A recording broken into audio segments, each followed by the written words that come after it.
Takrat sem še hodila na noge. Oprosti, ker te prej nisem poklicala na mobi, ampak nimam mobija.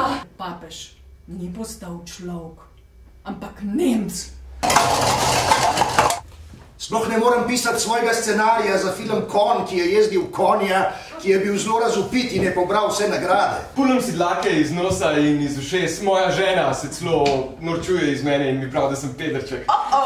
In pa ta film sploh ni bil všeč. In nisem imela moči, da bi šla domov.